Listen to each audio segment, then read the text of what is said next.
Cattle futures were higher and lean hogs lower in Tuesday's trade.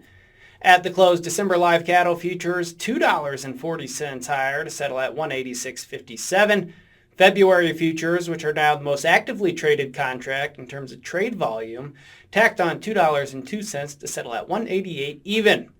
January feeder cattle futures $2.50 higher, settling at 252, and that is the highest closing price since July.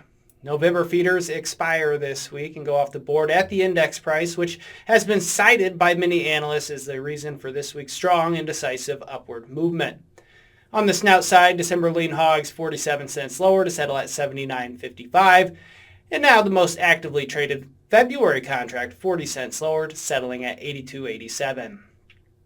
Cutout values were mixed this morning. Choice cuts $3.94 higher to 307.28. And select cut 69 cents lower to 275.45. Monday's 5-area average price for live steers was reported at 184.79.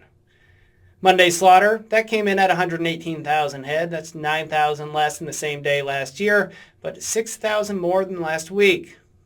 Looking back to Friday's Commitment to Traders report, that showed funds being net buyers of 5,600 futures and options contracts, which extended the weekly buying streak to 8 weeks and put them net long 107,000 contracts, which registers as the largest net long position since July of 2023.